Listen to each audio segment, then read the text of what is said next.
सीमाओं मैं Shri Mallikarjun Soni high school में हिंदी शिक्षिका के रूप में कार्यरत हूँ। बच्चों, आज हम 9वीं कक्षा की कविता चलना हमारा काम है इस कविता के बारे में जानकारी हासिल करेंगे।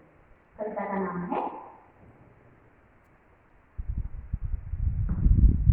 चलना हमारा काम है।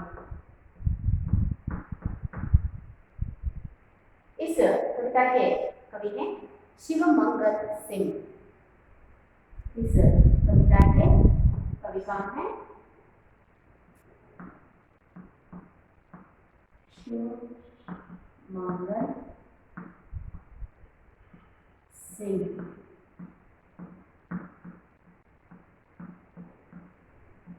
सुमन।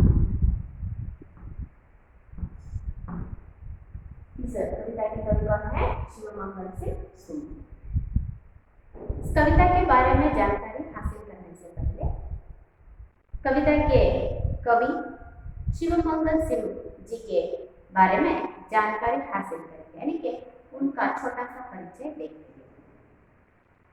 शिवमंगल सिंह सुमन यानी सुमन जी का जन्म 5 अगस्त सन 1915 को उत्तर प्रदेश राज्य के उन्नाव जिले के जगरपुर गांव में हुआ था। इनका जन्म कहाँ हुआ था? 5 अगस्त सन 1915 को उत्तर प्रदेश राज्य के उन्नाव जिले के जगरपुर गांव में इनका जन्म हुआ। तो बच्चों, इस कविता के कवि कौन है? शिवमंगल सिंह।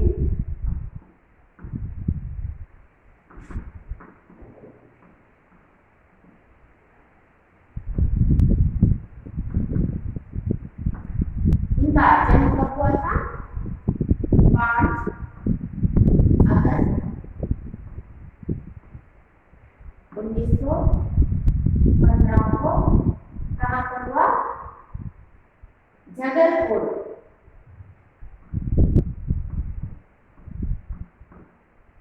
जगरपुर में इनका जन्म हुआ। शिवमंगल सिंह 5 अगस्त 1915 को उत्तर प्रदेश राज्य के उन्नाव जिले के जगरपुर में इनका जन्म हुआ। बनारस हिंदू विश्वविद्यालय से इन्होंने स्नातकोत्तर एवं पीएचडी की उपाधि प्राप्त की। बनारस विश्वविद्यालय में इन्होंने स्नातकोत्तर एवं पीएचडी की उपाधि प्राप्त की। भागलपुर विश्वविद्यालय से इन्होंने डीलिट की उपाधि भी प्राप्त की। इसी वर्ष उनको पद्मश्री पुरस्कार भी प्राप्त हुआ। सुमन जी पद्म भूषण, देव पुरस्कार, सोवियत लैंड नेहरू पुरस्कार, शिखर सम्मान, भारत भारती आदि पुरस्कारों से सुशोभित है। ऐसे श्रेष्ठ साहित्यकार का निधन 27 नवंबर 2002 में हृदय गति रुक जाने के कारण हुआ। 1915 में जन्मे शिवमंगल सिंह बनारस हिंदू विश्वविद्यालय से स्नातकोत्तर एवं पीएचडी की उपाधि प्राप्त करके भागलपुर विश्वविद्यालय से इन्होंने डीलिट की उपाधि प्राप्त की। इसी वर्ष इन्हें पद्मश्री पुरस्कार से सम्मानित किया गया। पद्म भूषण, देव पुरस्कार, सोवियत लैंड नेहरू पुरस्कार, शिखर सम्मान, भारत भारती आदि पुरस्कारों से इन्हें सम्मानित किया गया है। ऐसे श्रेष्ठ साहित्यकार 27 नवंबर 2002 को इनका हृदयाघात के कारण मरण हुआ, यानी कि इनका देहांत हुआ। इनसे रची हुई प्रमुख रचनाएं हैं युग का मोल, प्रलय सृजन, विंध्या हिमालय, वाणी की व्यथा, उद्यम और विकास, प्रकृति पुरुष, कालिदास नाटक आदि इनकी प्रमुख रचनाएं हैं। तो बच्चों, इनकी प्रमुख रचनाएं हैं युग का मौन, युग का मौन, प्रलय सृजन,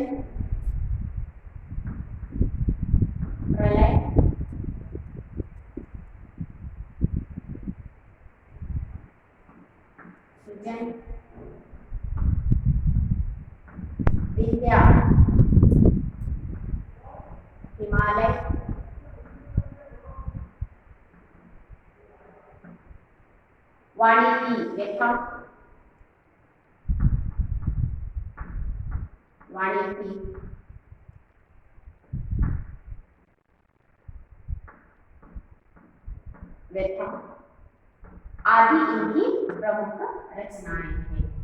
इन्होंने इनके अलावा उद्यम और विकास, प्रकृति पुरुष, कालिदास नाटक आदि प्रमुख रचनाएं इनसे हुई है। 1977 को इनकी कृति मिट्टी की बारात पर साहित्य अकादमी पुरस्कार मिला है। तो बच्चों, चलना हमारा काम है। कविता के कवि शिवमंगल सिंह जी के बारे में हम लोगों ने जानकारी हासिल की।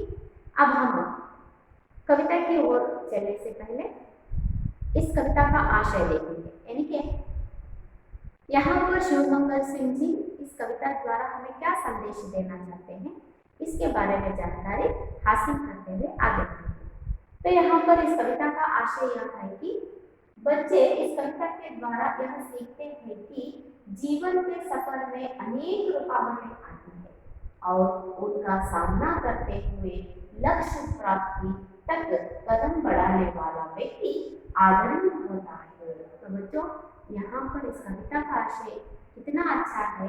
देखिए, बच्चे इस कविता द्वारा, यानी कि छात्र इस चलना हमारा काम है कविता के द्वारा यह सीखते हैं कि जीवन के सफर में, जीवन के हर एक पड़ाव पर अनेक रुकावटें, अनेक मुश्किलें, कष्ट हमें वहां पर मिलते हैं। जीवन के हर एक पड़ाव पर, जीवन के सफर में हमें बहुत सी कठिनाइयों का सामना करना पड़ता है।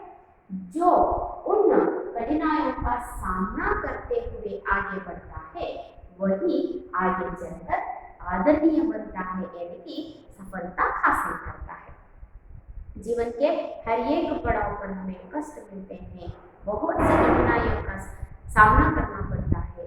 जो व्यक्ति उन कठिनाइयों का सामना करता है वह आगे चलकर अपने जीवन में सफलता प्राप्त करता है। यही चलना हमारा काम है कविता का आशय। तो बच्चों, अब हम इस कविता के बारे में देखेंगे, यानी कि मैं इस कविता को पढ़ती हूँ, आप लोग ध्यान से सुनिए।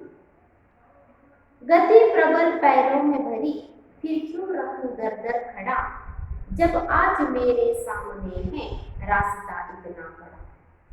जब तक ना मंजिल पा सकूं तब तक मुझे ना विराम है, चलना हमारा काम है। मैं पूर्णता की खोज में दर दर भटकता ही रहा, प्रत्येक पग पर कुछ ना कुछ रोड़ा अटकता ही रहा। पर वो निराश क्यों मुझे, जीवन इसी का नाम है, चलना हमारा काम है। कुछ साथ में चलते रहे, कुछ बीच ही से गिर गए, पर गति ना जीवन की रुकी, जो गिर गए सो गिर गए। जो रहे हर कदम, जो रहे हर दम, उसी की सफलता अभिराम है, चलना हमारा काम है। इस कविता का सारांश देखने से पहले इस कविता के अंतर्गत आने वाले कुछ नए शब्दों को जानते हुए हम कविता का सारांश देखेंगे। तो यहाँ पर इस कविता के अंतर्गत आने वाले कुछ नए शब्दों में से पहला शब्द है गति। गति शब्द का अर्थ होता है चाल या सामर्थ्य। गति इसका अर्थ होता है चाल या सामर्थ्य। अगला शब्द है पैर। पैर शब्द का अर्थ क्या होता है पांव। दल। दल शब्द का अर्थ होता है द्वार। रास्ता शब्द का अर्थ क्या होता है मार्ग। मंजिल। मंजिल शब्द का अर्थ होता है लक्ष्य।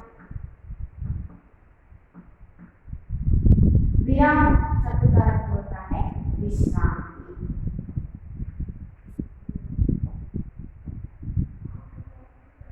विराम शब्द का अर्थ क्या होता है विश्रांति। खोज शब्द का अर्थ होता है शोध। खोज शब्द का अर्थ क्या होता है शोध, यानी कि ढूंढना।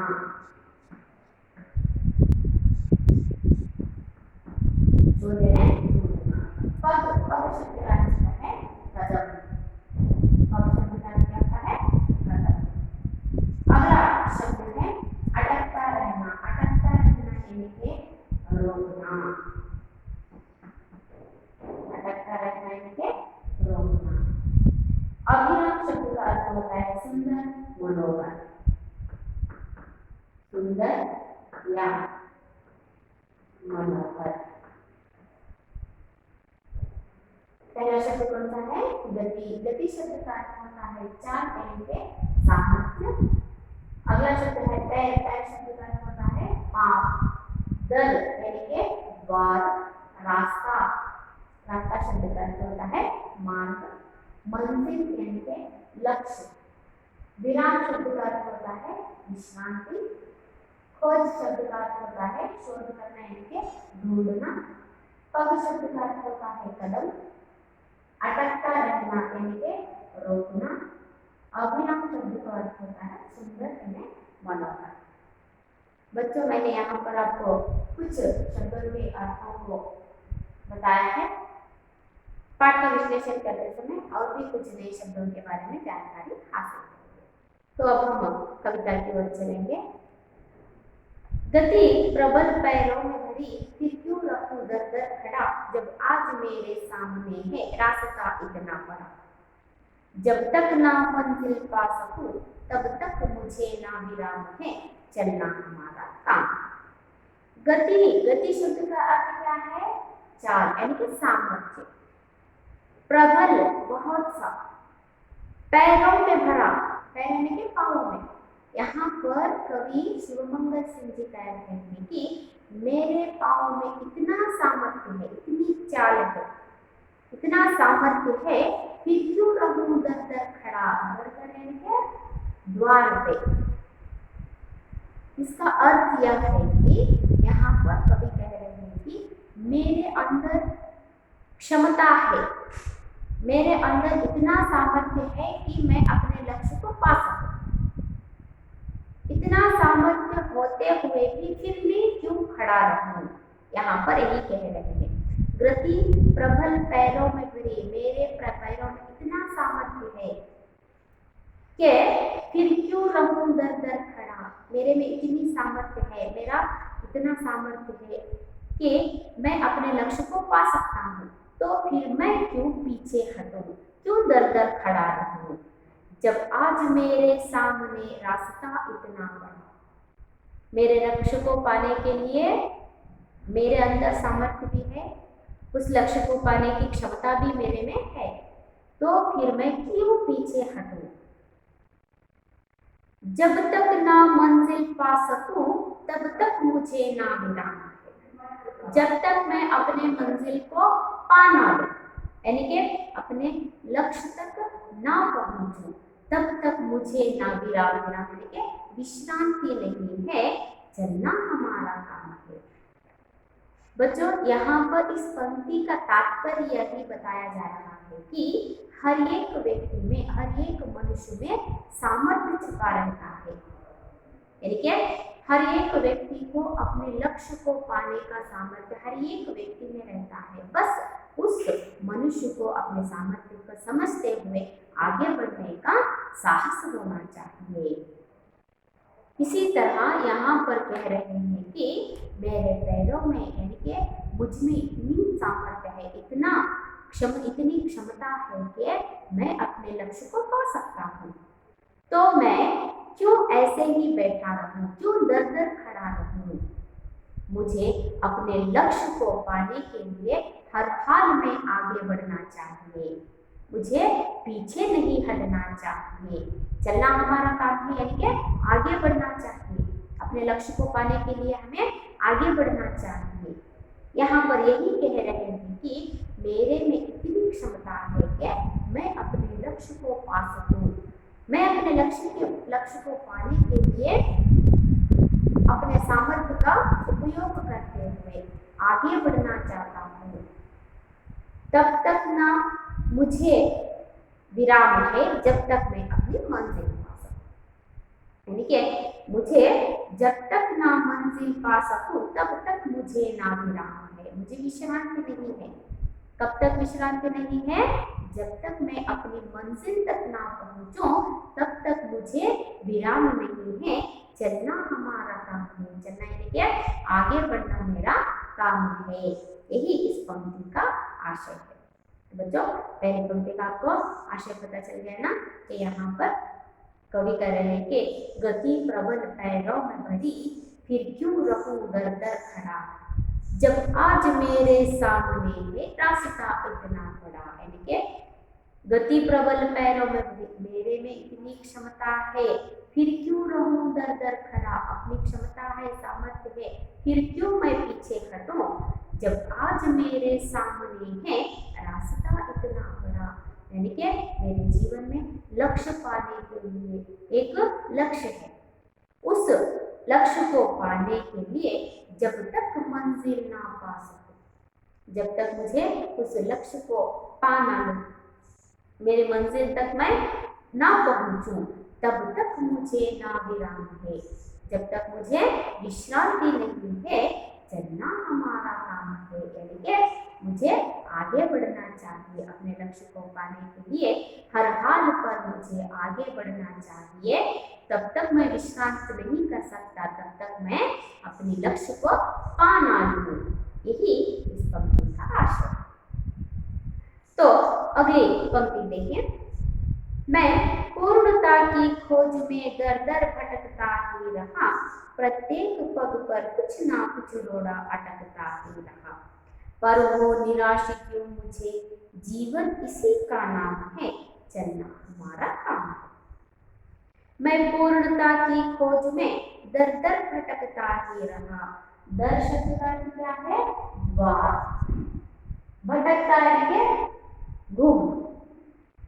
यहाँ पर मैं पूर्णता की खोज में, पूर्णता यानी कि अपने लक्ष्य को पाने की खोज में, अपने लक्ष्य को पूर्ण करने की आशा में आगे बढ़ रहा हूँ, दर दर भटकता ही रहा।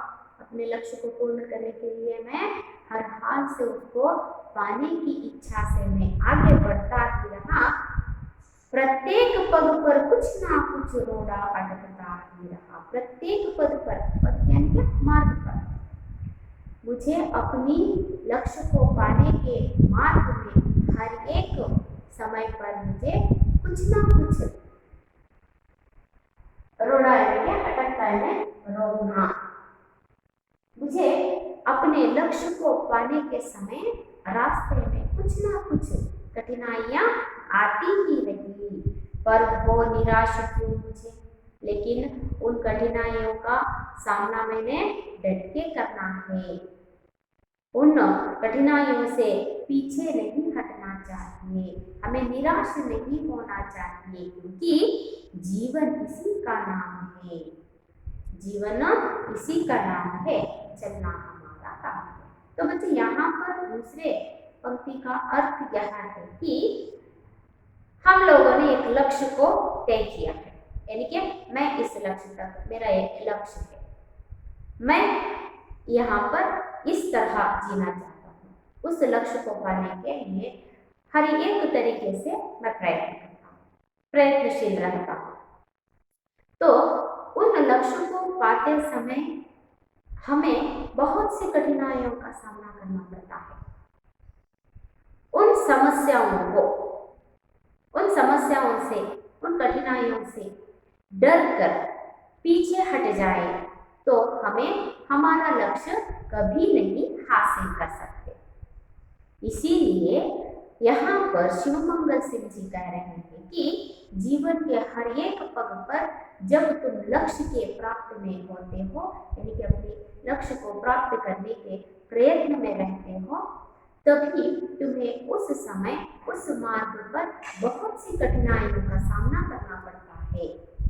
उन समस्याओं से, उन कठिनाइयों से हमें निराश नहीं होना चाहिए। कभी कभी हम हार जाते हैं, लेकिन उस हार से हमें निराश नहीं होना चाहिए, क्योंकि जीवन इसी का नाम है, यानी कि जीवन के हर एक पड़ाव पर हमें वहाँ पर सफलता भी मिलती है और असफलता भी मिलती है, कठिनाइयाँ भी मिलती है, वहाँ पर हमें खुशी भी मिलती है, दुख भी मिलता है। इन सभी को हमें बहुत ही सही तरीके से अपनाना चाहिए। इसीलिए यहाँ पर जीवन के हर एक पड़ाव पर मिलने वाले कठिनाइयों का सामना करना पड़ता है। हमें हार कर पीछे नहीं हटना चाहिए, निराश नहीं होना चाहिए, क्योंकि जीवन इसी का नाम है, चलना हमारा काम है। पूर्णता यानी कि अपने लक्ष्य को पाने के खोज में ढूंढते समय, अपने लक्ष्य को ढूंढते समय दर दर भटकता ही रहा। अपने लक्ष्य को पूर्ण करने के लिए मैं प्रयत्नशील रहा। प्रत्येक पग पर कुछ ना कुछ रोड़ा अटकता ही रहा। रोड़ा यानी कि पत्थर, बहुत पत्थर यानी कि कठिनाई। उस मार्ग में यानी कि लक्ष्य को पाने के मार्ग में मुझे बहुत से पत्थर मिले। पत्थर यानी कि कठिनाइयों का सामना करना पड़ा। उस समय हमें निराश नहीं होना चाहिए, क्योंकि जीवन इसी का नाम है। जीवन का यही नाम है कि जीवन के हर एक पग पर हमें कठिनाइयों का सामना करना पड़ता है। जो व्यक्ति उस कठिनाइयों का सामना करता है वह सफलता हासिल हमेशा करता है। इसीलिए चलना हमारा काम है। हमें निराश नहीं होना चाहिए, बल्कि हमें आगे बढ़ना चाहिए।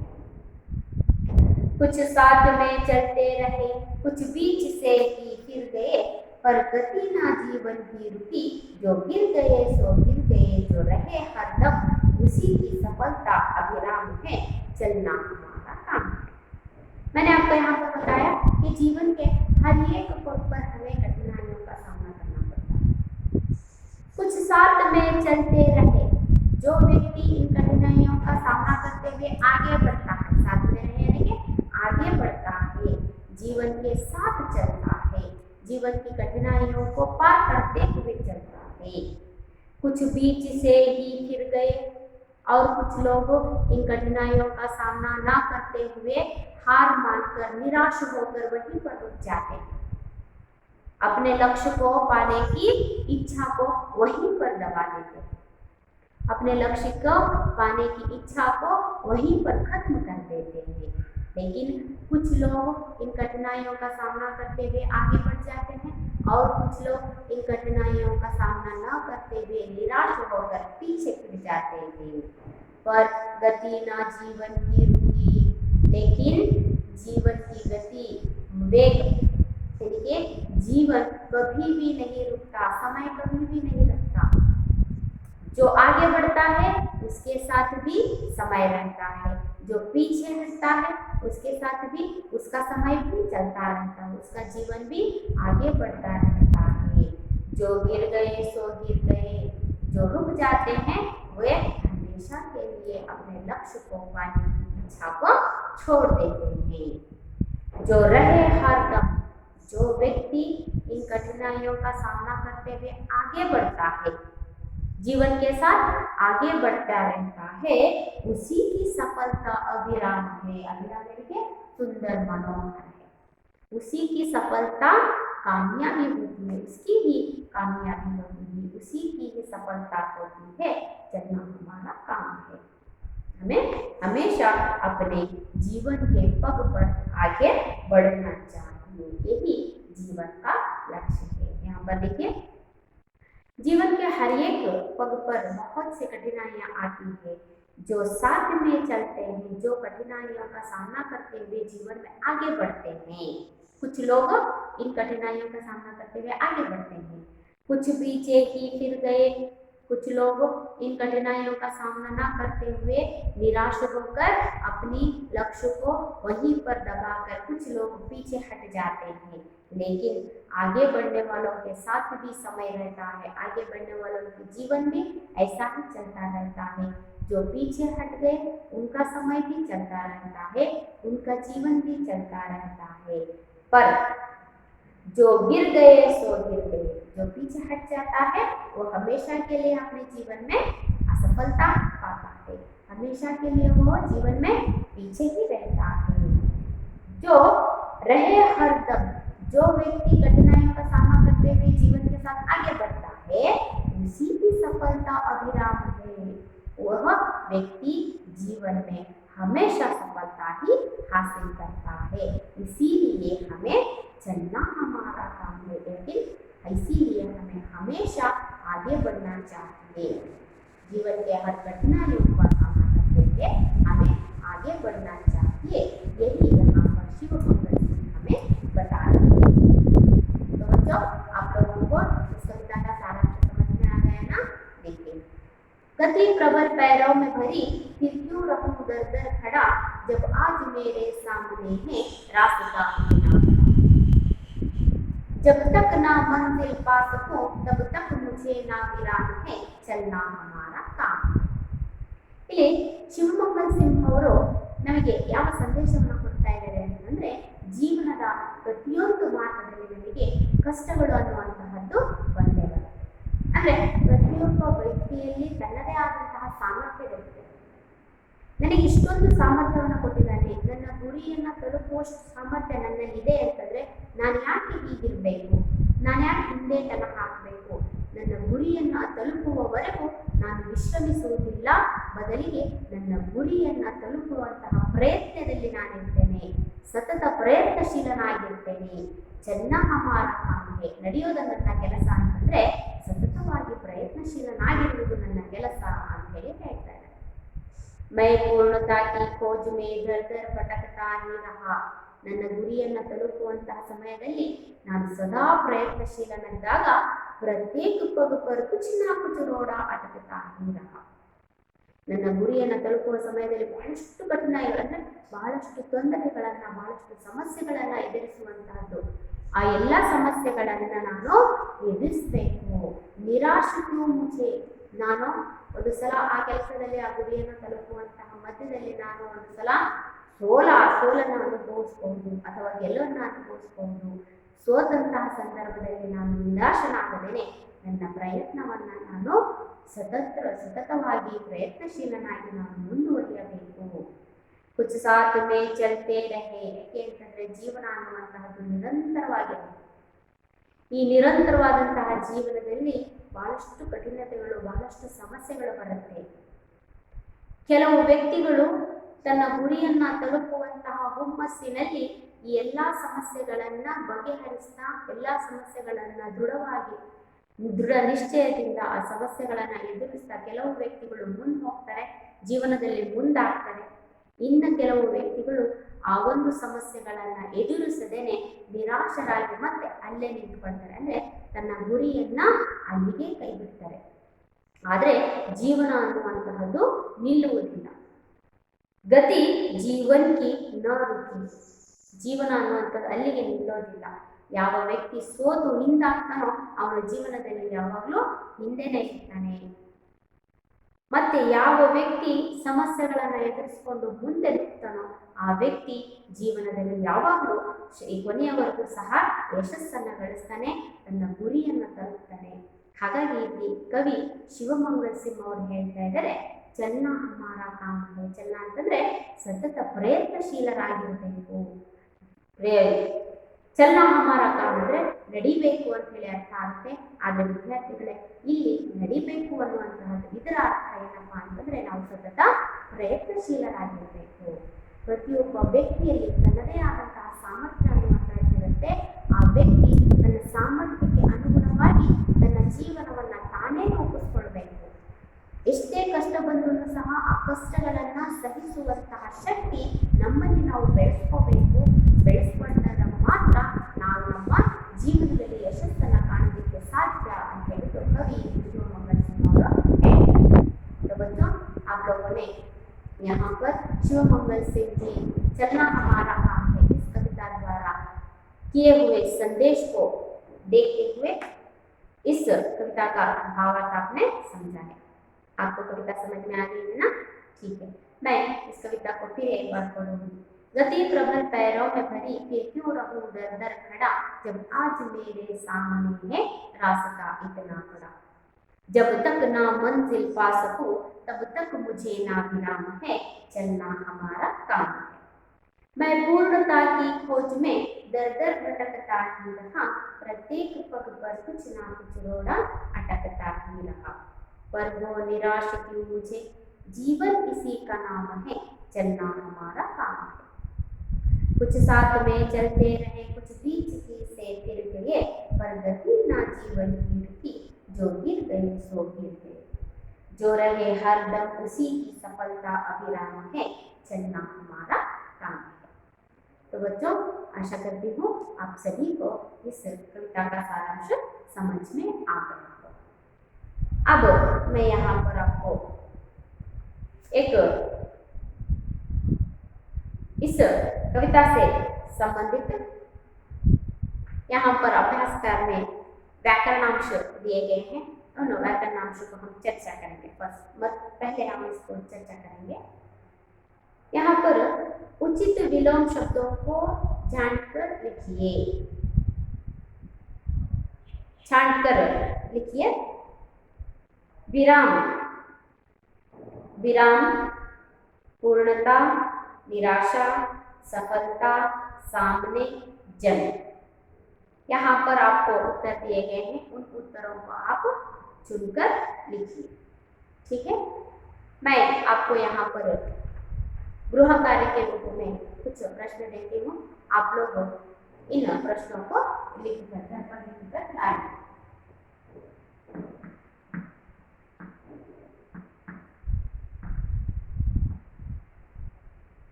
पहला प्रश्न है, पैरों में कैसी गति भरी है?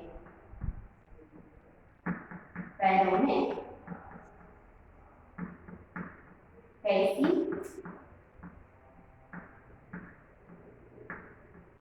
गति भरी है? पैरों में कैसी गति भरी है? अगला प्रश्न है, कवि के अनुसार कब तक विराम नहीं है? कवि के अनुसार कब तक विराम नहीं है? कब तक विराम नहीं है? अगला प्रश्न है, हमारा काम क्या है? हमारा काम क्या है? अगला प्रश्न है, कवि किसकी खोज में भटक रहे हैं? कवि किसकी खोज में भटक रहे हैं? अगला प्रश्न है, प्रत्येक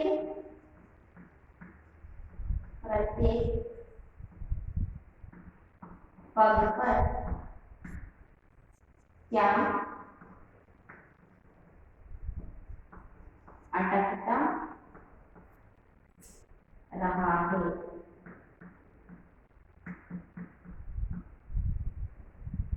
मैंने यहाँ पर आपको 5 प्रश्न दिए हैं। उनमें से पहला है, पैरों में कैसी गति भरी है? पैरों में कैसी गति भरी है? कवि के अनुसार कब तक विराम नहीं है? अगला प्रश्न है, हमारा काम क्या है? चौथा प्रश्न है, कवि किसकी खोज में भटक रहे हैं? अगला प्रश्न है, प्रत्येक पग पर क्या अटकता रहा है? बच्चों, मैंने यहाँ पर आपको गृह कार्य के रूप में 5 प्रश्न दिए हैं।